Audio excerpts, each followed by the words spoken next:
program. I think it'll be a great one. It's going to be Mr. Eugene Ham, and I just want to say thank you to Mr. Eugene for being always so enthusiastic, for saying yes to be a speaker, and his knowledge always makes, I think, everybody around him a little bit smarter when he talks. So I didn't have the privilege to have him as a teacher. I wish I could have had him. No, he taught at Lincoln County High School and Montlow for a number of years, and he's originally from Greenville, Mississippi. Is that right? And visited his relatives here as a child. And also, he received his undergraduate studies from Swanee, the University of the South, and it was a master's you received from University of Virginia. Is that right? Yes. Okay, all right. And I tried to do a little digging up on him on the internet this morning also, and I found that as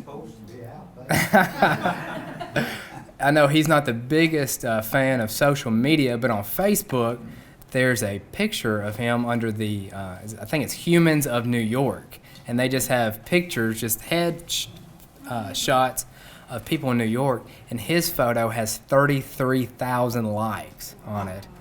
Yeah, I thought that was pretty awesome. And but anyway, Mr. Ham, if you'd come on up and oblige us here with your presence. Yeah.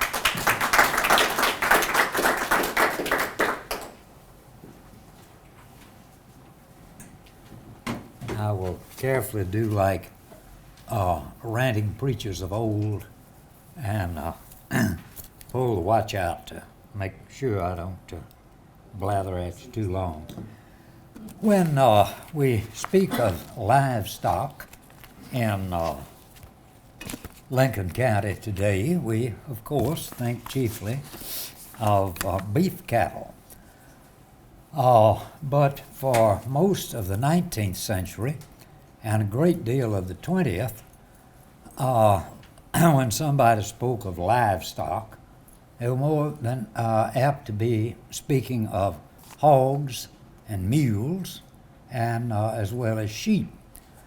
And after the rail connection was made in the 1850s to Fayetteville, then an enormous amount of livestock was shipped from this point, and that's what made the local prosperity, was of course agronomy.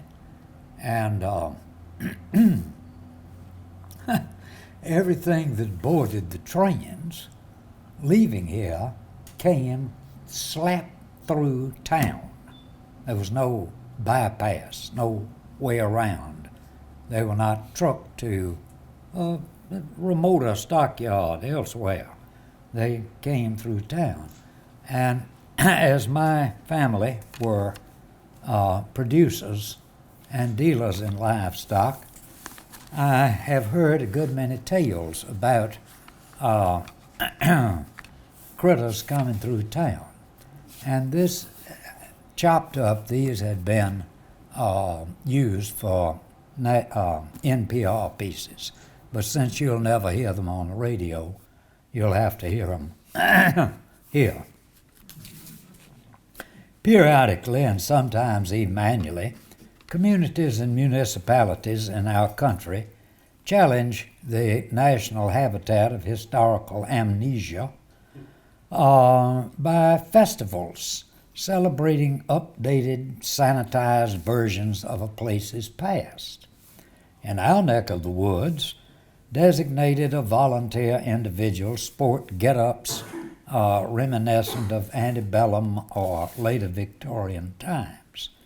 They may even be the clip-clop of horses pulling antique vehicles on cement and asphalt pavement to suggest the now mythic days of yore.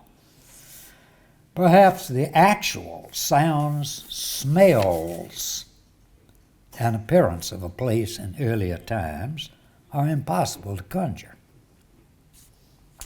Old Lincoln County, throughout the 19th and early 20th century, provided essential hog and hominy to to the cotton plantations of North Alabama, and pork on the hoof was a major export to the rest of the country. No one living within the bounds of what remains today of Old Fayetteville can imagine the thundering, grunting, squealing, and high-smelling droves of hogs which seasonally crossed the town and its square, headed for the stockyards by the railroad, en route to regional or faraway markets.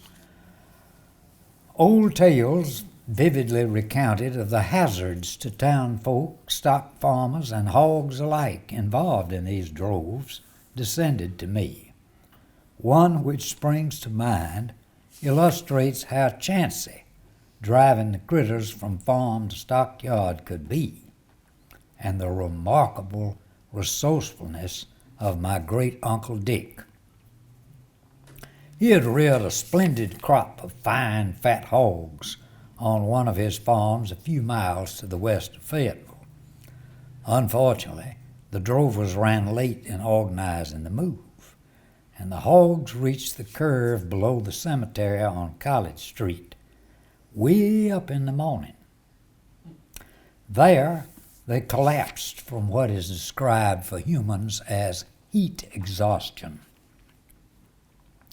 College Street, in those days, would have been the major route from that end of the county into town, across the square. No amount of hollering, cursing. Now, Uncle Dick, he was a devout Methodist, and he refrained from strong language, but his hands sure didn't, and walloping them with mule sticks failed to stir them. In the old vernacular, they were plumb give out. Much was at stake in this situation. Within a fairly short span, the hogs might easily depart this existence rather than from the stockyards. For those living in that quarter of the town, the attack on their old factories was almost unbearable. All knew whose hogs they were, and the telephone had rung off the hook incessantly at Uncle Dick's home, which was a block from the hogs' collapse. In those days, College Street, now a series of huge asphalt lagoons and unattractive commercial buildings, was perhaps Fayetteville's loveliest residential street. Lined with houses ranging from modest to the grandest, and shaded by maples on either side, it led from the square out to the college grounds and the peaceful cemetery. Richard McFarland Kirby was not willing to be bested, and a solution appeared in his nimble, canny mind.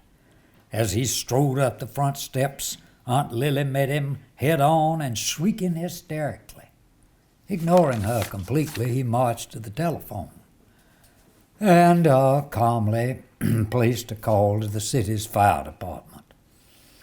Reminding the chief of his status as a taxpayer of the corporation, he summoned the fire truck. On its arrival at the scene of the doomed hogs, hoses were hooked to the water tank, and the near deceased was speedily revived.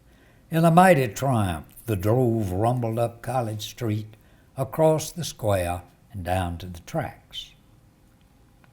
Though few Fayettevillians recall or can imagine College Street as an elegant, genteel residential thoroughfare, nearly all recognize stately Mulberry Avenue as such, even today.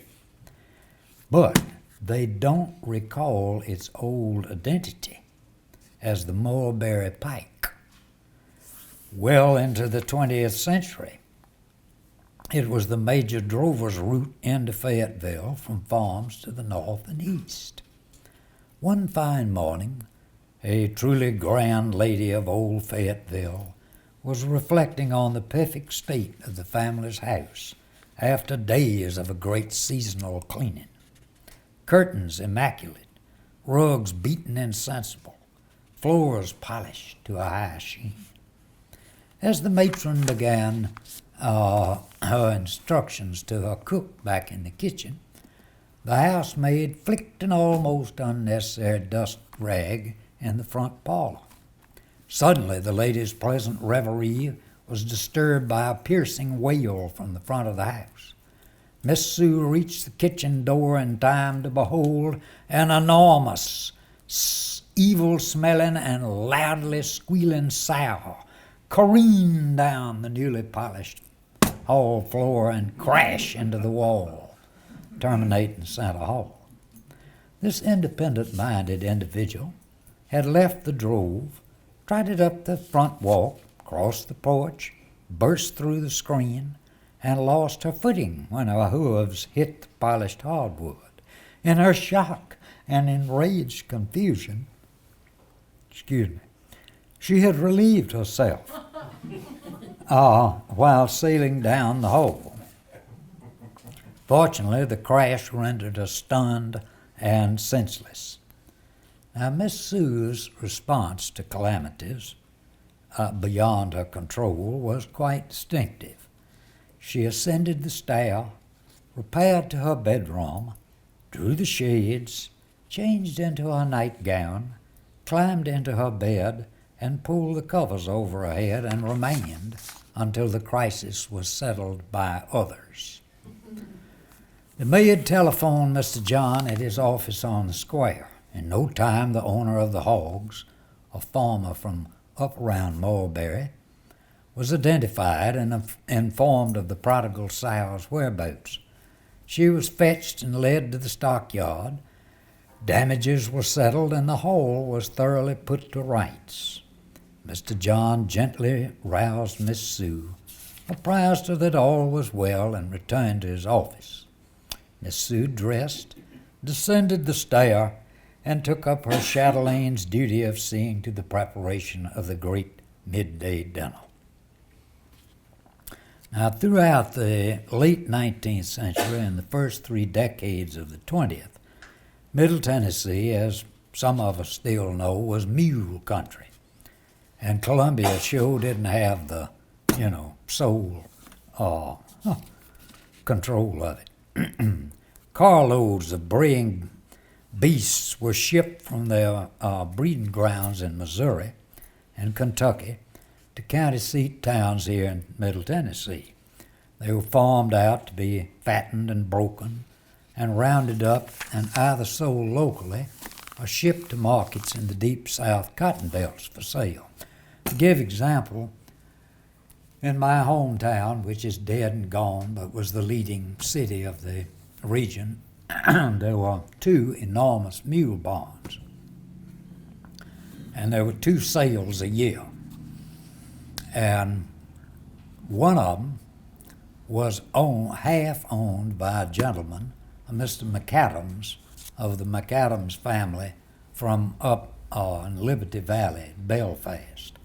And he and my great uncle were poker playing buddies, and he came twice a year with carloads of mules from up here, and also brought ponies and horses for the children in our family who needed them. He kept an eye out on. Well, the aforementioned great uncle Dick was among the leading stockmen and mule dealers of Lincoln County. And an elderly friend once told me, in recalling great mule sales of his youth, "Son, when your Uncle Kirby and Mr. Lem Motlow went to selling mules, it was better than preaching." At midpoint in his career, Uncle Dick and his brother-in-law, my grandfather, entered the mule business as partners.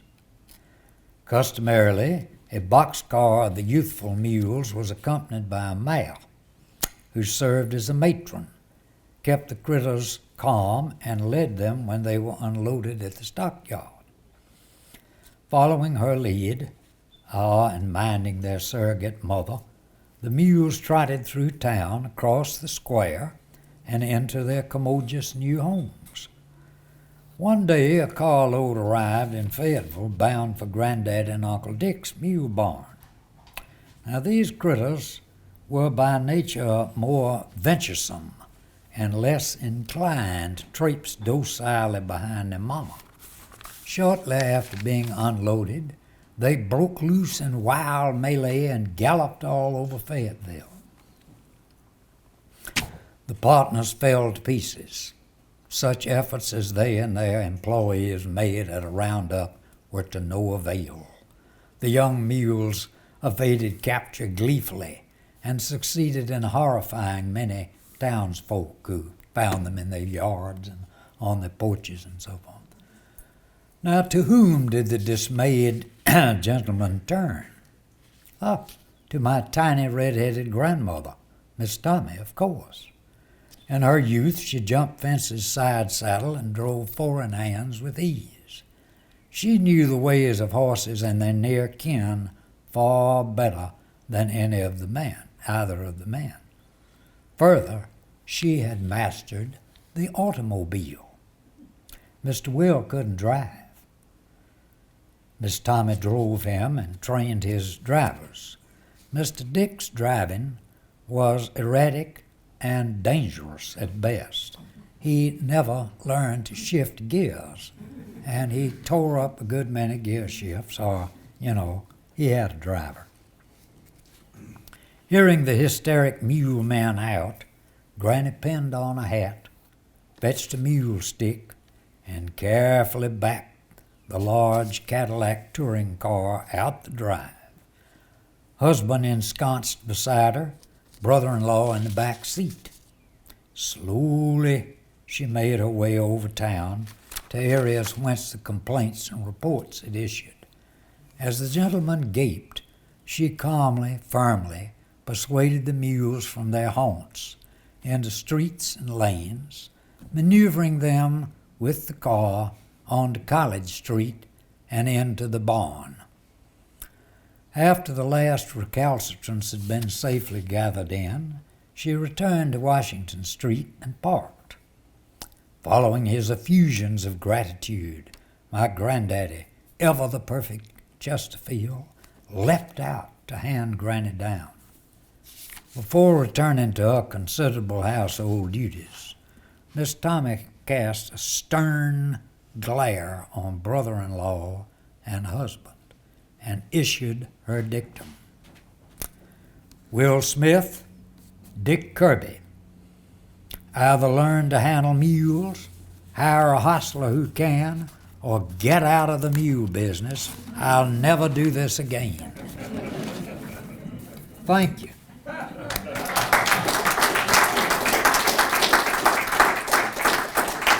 General Benjamin Lincoln, of course, Lincoln County's namesake.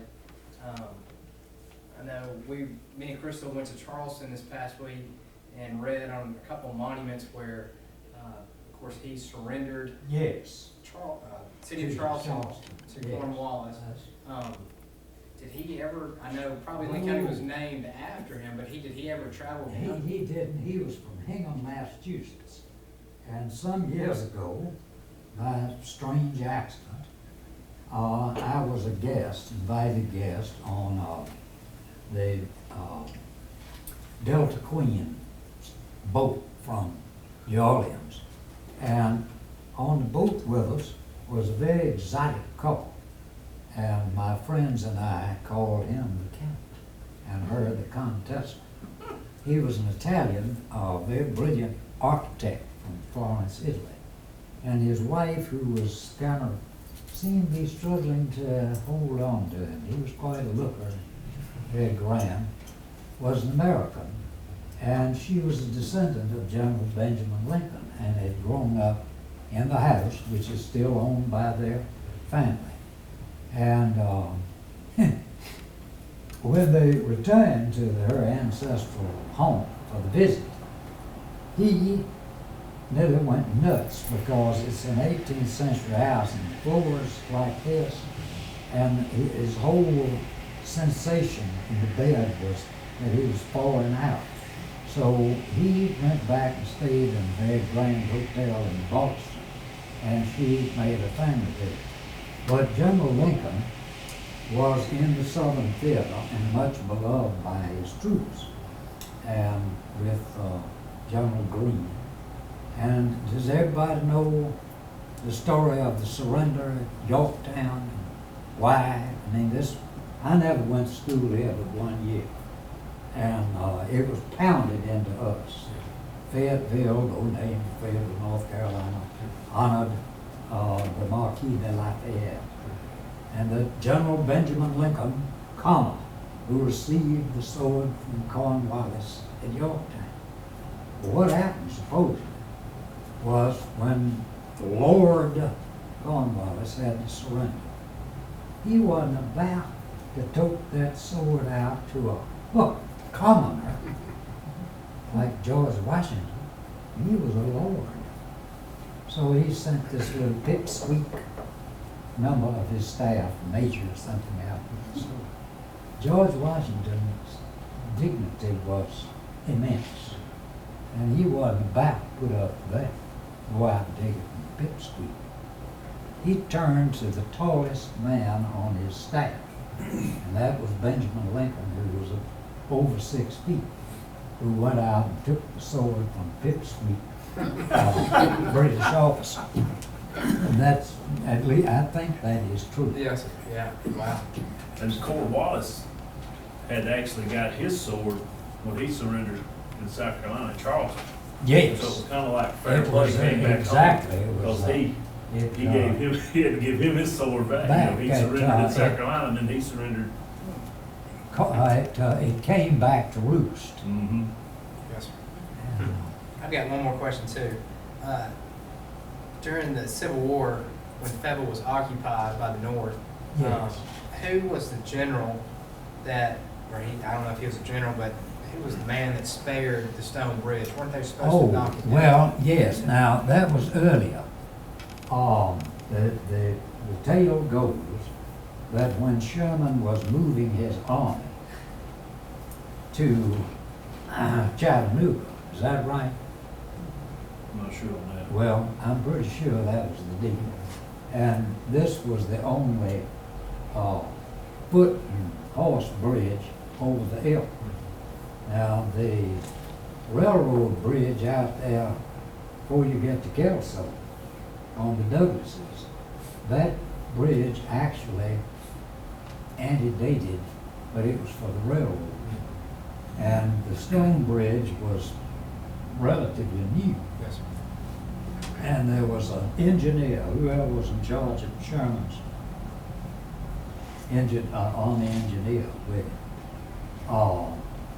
Supposedly Sherman spent one night in Fayetteville en route to Chattanooga. But, and that was the man, he was a major, and he was impressed with the architecture. Tragically, we let it fall in from greed and negligence and stupidity, but it was one of the few of its kind. The arches were elliptical, didn't have keystones, and all of the stones cut perfectly. And the engineer, thought it would be ridiculous to blow it up. And the other thing is, see, there was a fording place nearby, so unless the water was up, it could have been used. Yes, sir. It was the engineer, Yes, sir. Sherman's engineer. I'll find you his name. Yes, sir. Anybody else have any other questions? If anybody wonders where the mule barn was, and to which these, some of you know that my family's seed business, there's still a little bit of the sign up. There's the block on College coming down from the square, the W.M. Smith Company. And where that sort of vacant lot is between it and used to be the auto parts. That was a big mule barn, went around two sides of it. Where did they come up, where did they load them on the trains? Oh, right down at the stockyards. Yeah, that's where it came and went, right, where they were down here. So they came through town, across the square, It just occurred to me, the minister at First Presbyterian, if they came down College, down to the railroads, they went right past the church. Of course they did. And they went past, you know, most people can't fathom it, but until after the Second World War, most of Fayetteville ended a few blocks off the square. And so they came past everybody's house. You know, I mean, nobody can understand. I mean, I'm not gonna get into polecat hides nailed up on the courthouse yard, but, it was a whole lot of, the place smelled different. Thank you, Mr. Ham. You're more-